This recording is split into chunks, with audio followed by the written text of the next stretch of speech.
5a squared minus 2 times ba divided by 2a equals 2a, and the question's asking me what is the value of b over a. Remember our lesson, if there's an equal sign, fraction on either of the signs, cross multiply. So there's an imaginary one down here. First thing I'm thinking is I want everything on one single line. So what I mean by that is I'm going to multiply the 2a by the 2a there, the 1 by that whole thing up there, and see what I get. So 5a squared minus 2ba times 1 is just that same exact thing. So it's 5a squared minus 2ba equals 2a times 2a. So 2a times 2a will be, if you guessed 4a squared, yes, 4a squared, because 2a times 2a, you have to multiply the 2's as well, so 4a squared.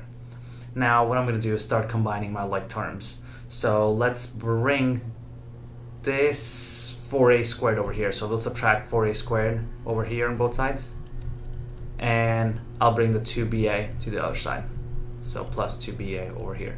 So the 5a squared minus 4a squared is just a squared. And this 2ba cancels out over here. And I bring it over here, 2ba, and obviously this had canceled out over here. Now I see I have two a's left. Sorry, not two a's left. There's two a's over here because a squared is just a times a. So I'll get rid of the one of the a's over here and over here by dividing. So that a cancels that out, and that's gone. So now I'm left with a equals 2b. Remember, my final goal is to get b over a, right? So let's divide both sides by a right now. So if I divide both sides by, I'm going to erase all this stuff up here too, so I have a little more room to work with. Sorry about that. And let's get rid of this too.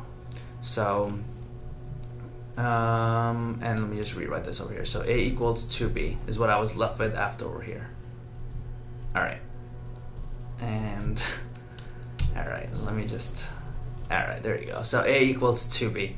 And we said that our final goal is to get b over a. So I'm going to divide this side by a, and I'm going to divide this side by a. Any number divided by any itself. So a divided by a is going to be 1, so that gives me 1 there. And 1 equals 2ba.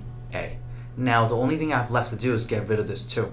I can get rid of this 2 by multiplying by its reciprocal. So I'll multiply this side by 1/2, and that means I have to multiply this side by 1/2 as well. So this 1/2 times 2 just cancels out because that's just 1. And 1/2 times 1 is just 1/2. So 1/2 equals b over a. And the question was asking what the value of b over a is. So now I know that b over a is 1/2.